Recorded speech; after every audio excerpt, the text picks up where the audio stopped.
男人走在大街上，突然被歹徒扔来一颗手雷，他本想掐准时间把它扔回去，可结果谁知第二天他又满血复活。可当他再次走出家门，总之，不管死多少次，他都会在第二天清晨醒来，然后重复的做着相同的事。先是给自己养的小金鱼问好，再换上一模一样的衣服，路过鞋店看了眼那双买不起的球鞋，接着走进咖啡店点上一杯不加糖的咖啡，然后来到银行给2位固定的美女服务，完事就等着劫匪来抢银行。等劫匪朝天上开上2枪后，保安娴熟的脱下腰带，缴械投降，然后趴在地上和男人聊聊下午茶吃点什么。他们早已习惯了这一切，因为他们不是真实的人，而是一款名叫《自由之城》游戏里面的NPC， 他们的存在就是为了供玩家们完成任务罢了。戴墨镜的是真正的游戏玩家，他们可以在自由之城里做任何想做的事，反之不戴墨镜的是 NPC， 而他们只能按照程序设定行动。男人小盖便是其中一员，可这天却出了意外。小盖在街上看到了一个哼着小曲儿的皮裤妹，他瞬间就有了心动的感觉，眼睛直勾勾地盯着人家的皮裤看。保安小黑见状急忙上来打断他，那可是个戴墨镜的，咱们招惹不起。可小盖根本不听，非要偏离固定路线追上去，想找妹子要个联系方式，可结果好在他只是一个 NPC， 第二天又照常复活。然而当他再次来到咖啡店，他突然好像有了自己的思想，非要来一杯带糖的咖啡尝尝，这可把服务员难住了，自己根本不会做呀。再看旁边的警察和身后的顾客，全都用诧异的眼光看着他，就连外边的坦克都用炮筒子对准了他。I'm joking. Oh, just keep it in your toes. I'm kidding. Oh, you think I deprived myself of your baristic artist? 众人这才又恢复了正常。等来到银行，劫匪们又准时来上班了。他熟练地趴在地上，可一抬头，他居然又看到了昨天的皮裤妹。保安看出了端倪，告诉他那是个戴墨镜的，你们俩是不会有结果的。而这句话让小盖恍然大悟，心想着自己也弄个墨镜不就得了。于是他慢慢靠近劫匪，想借他的墨镜戴一戴，可等着他的却是一顿毒打。眼看着皮裤妹就要走远，他立刻起身反抗。就在他与玩家争执的过程中，竟一不小心开枪把玩家给毙了。他管不了那么多，拿着墨镜就冲了出去。接着他戴上墨镜，眼前的一幕瞬间让他大吃一惊，不仅所有的建筑变了，甚至满大街都是飞机大炮。这时旁边出现了一个医疗包，他伸手一摸，嗖的一下就治好了他身上的伤，这感觉简直不要太爽。突然一名玩家摔死在他面前，身上还浮现出一堆钞票，他伸手一捞，这些钱立即就存入了他的账户。小盖激动坏了，马上取出一沓现金，买了自己最喜欢的运动鞋，打算穿着新鞋去撩皮裤妹。与此同时，游戏公司接到了玩家投诉，说自己被一个 NPC 给毙了。程序员长毛和卷毛推测是黑客侵入服务器，换上 NPC 的皮肤在捣乱，但长毛始终无法追踪到这个用户，于是俩人决定进入游戏里面去抓这个黑客。很快两人就穿着免费的皮肤进入游戏，威胁小盖把蓝衬衫皮肤脱下来，否则就毙了他。小盖也是一脸懵逼，你们警察怎么这样不讲理？我根本就没有皮肤，这就是我天生的装扮。可长毛两人又怎么可能轻易相信，掏出手枪对着他就扑突了起来。眼看情况不妙，小盖只能仓皇逃窜，逃到一栋大楼底下，发现前方已无路可退，他下意识的一跃而起，没想到竟意外跳上了万丈高楼，看来这也不是一双普通的球鞋。可这时长毛两人开始不讲武德，直接用键盘输入作弊码，居然用周围的建筑搭成梯子追了上去。看着两人追了上来，小盖赶忙起身再次逃跑。Nope.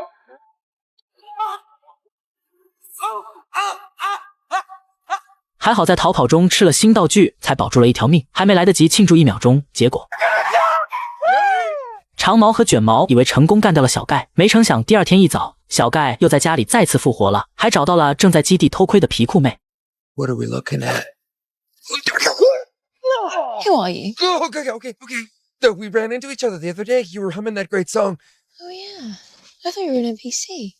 How did you find me? 还没来得及解释，就被古堡中的守卫发现。皮裤妹短剑变手枪，开始进行着反击，但计划已经失败，他只好再次变换着装备，凭空打开传送通道，把小盖一起带到了自己的仓库。看着皮裤妹家里有这么多装备，都快把小盖给看傻了。皮裤妹说自己叫米莉，来游戏里是为了执行一项秘密任务，要不是你这个二货刚才让我暴露，也许我的任务就完成了。小盖秒变舔狗说，那我帮你执行任务呗。于是米莉展示自己高达195的等级，而你只是一个只有1级的菜鸟，想要帮我也等你升到100级再说。他告诉小盖只要把街上的 NPC 干掉就能升级，但小盖不想伤及无辜，因为都是自己的朋友，于是他灵光一现，既然玩家们可以通过伤害 NPC 来升级，那自己干掉玩家是不是也可以升级？为了帮到心中的女神，于是他打算猎杀那些穷凶极恶的玩家来提高等级。可理想很丰满，现实却很骨感，他高估了自己的实力，结果被人一枪给爆了头。好在他可以无限复活。第二天他找到一个落单准备零元购的劫匪，把对方放倒后，把票子还给店主，然后拿走他的武器，经过一段时间的刻苦练习，小盖终于掌握了快速升级的技巧，自己存款和等级均持续攀升。一时间，整个自由之城到处都有他的身影，甚至还在现实社会中上了新闻头条。玩家们纷纷猜测这个蓝衬衫到底是何方神圣，不仅比所有玩家都玩得好，升级速度也是前所未见。而此时小盖的等级已经到了102级，自己实力增强了，他也没有忘记保安小黑在控制住抢劫银行的劫匪后，就把对方的眼镜抢过来递给小黑，也想让他录自己一样升级。可这墨镜不是谁想戴就能戴的，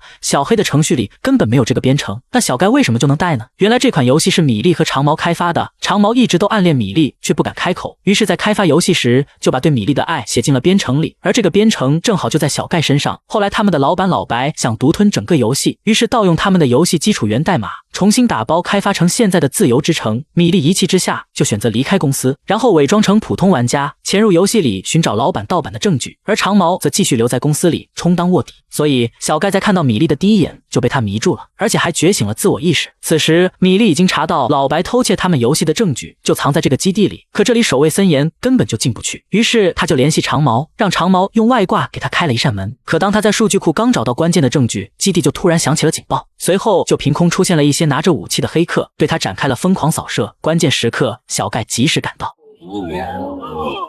可更多的守卫出现，将两人团团围住。米粒拿出武器开始阻挡，还不忘一脚将小盖踢出战场。看着米粒战斗中潇洒的身姿，小盖情不自禁咬了咬嘴唇，但突然的一脚打断了美好。两人配合之下击飞了守卫，小盖连忙骑上杜卡迪，米粒踩着守卫跳向空中，接着一个空翻来到小盖的身前。Is that a Glock in your pocket? No, What? it's 2 blocks. Oh.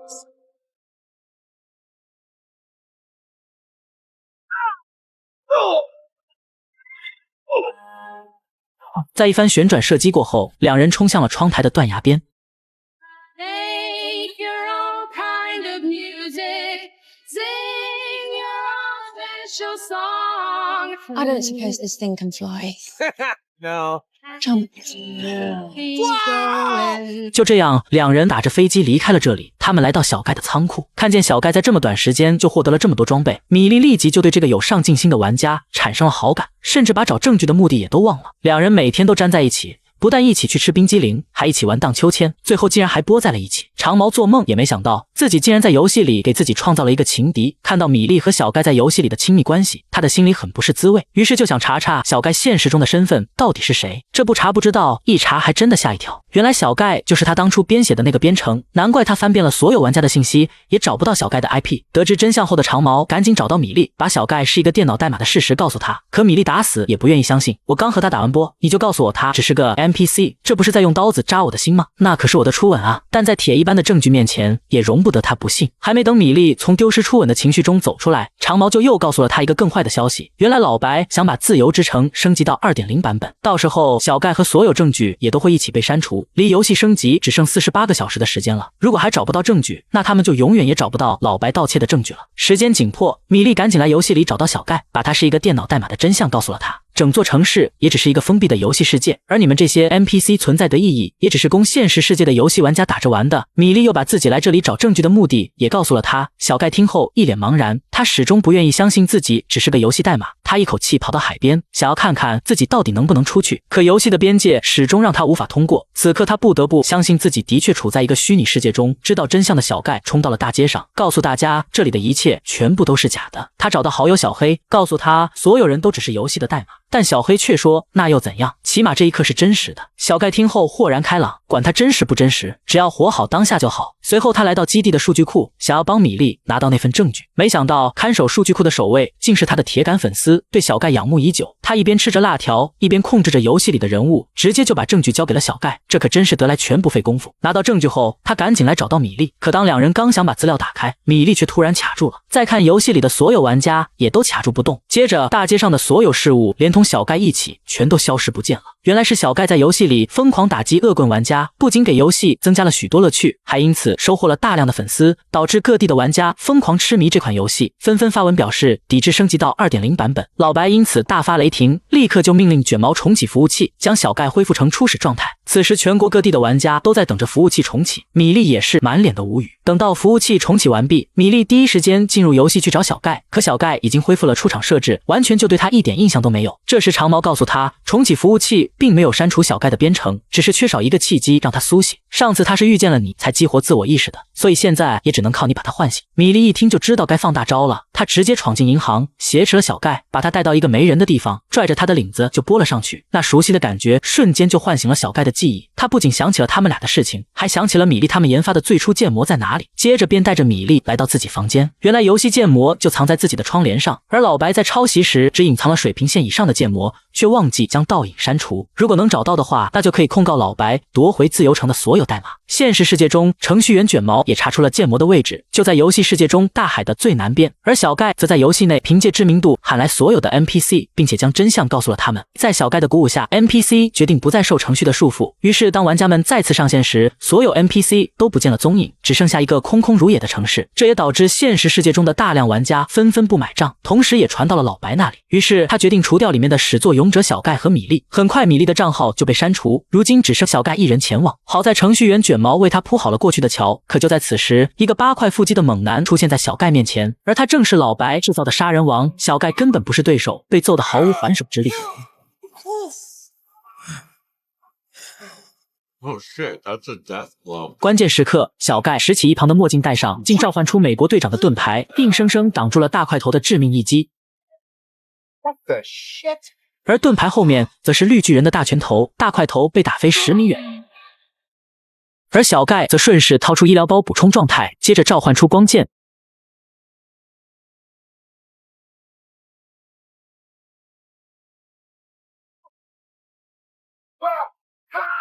再次变换魔法锤，重重地砸向了他，手中的武器五花八门，大块头毫无还手之力。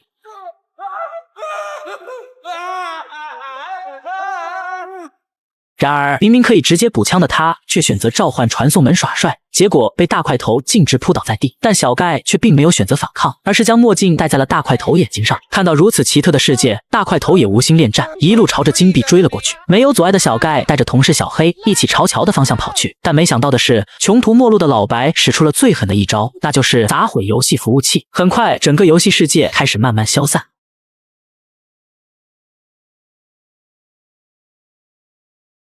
Buddy, no, keep going. Go on without me. You get to that bill. Yo, we matter.